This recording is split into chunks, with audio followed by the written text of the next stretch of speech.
au détour de la séquence vue qui avait fait une place aux hommages rendus au cinéaste français Jean-Luc Godard, décédé ce 13 septembre, Anne-Elisabeth Lemoine a sollicité Gérard Darmon, invité de l'émission, pour évoquer sa dernière pièce de théâtre où, dès le 27 septembre, il donne la réplique à Clotilde Courreau et Max Boublil, une situation délicate.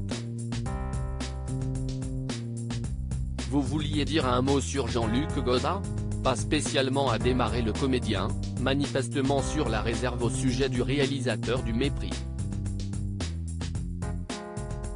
J'ai peur d'être à contre-courant en m'exprimant sur ce monsieur qui était le cinéaste qu'il était, ce n'était pas ma tasse de thé, mais si est surtout l'homme qu'il était, qui n'a pas été très bienveillant pour ma communauté, pour les Juifs en général et pour Israël en particulier.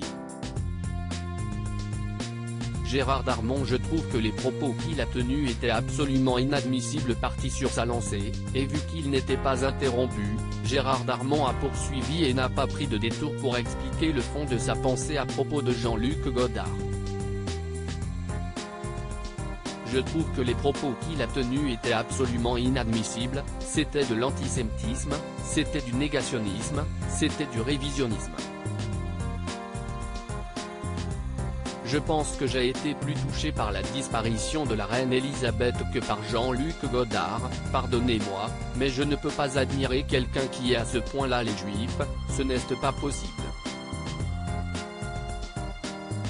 Gérard Darmon a expliqué son propos, sans jamais se départir de son calme. Paix à son âme, mais ce n'est pas quelqu'un que j'apprécie, que j'aime. Si est tout ce que je peux dire sur lui, je n'ai pas aimé la façon dont il a traité le peuple juif et Israël.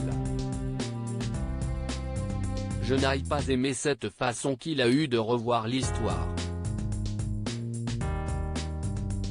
Qu'il ait ses idées, qu'il soit pro-palestinien, si est bien, et moi je suis pour d'une certaine façon aussi.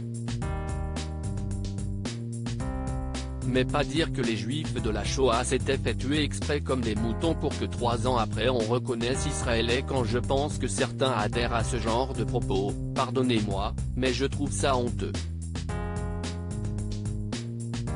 Gérard Darmon: le verre était dans le fruit. Patrick Cohen, qui a consenti que le réalisateur avait une part d'ombre qui n'avait pas souvent été évoquée sauf dans la nécrologie du Monde et de Libération, a souhaité remettre dans leur contexte les propos de Jean-Luc Godard. Si est aussi lié à une période de sa vie, si est la fin des années 60 début 70, quand il fait partie du groupe Vertov, a-t-il précisé 2006, a rebondi Gérard Darmon, le verre était dans le fruit, a-t-il conclu, moi je veux bien mais… Avant de sourire, eh bien voilà, si est dit a quant à elle refermé le sujet, Anne-Elisabeth Lemoine, avant de poursuivre ses questions concernant son invité qui a une fois de plus, fait preuve de sincérité, de franchise et d'une grande émotion.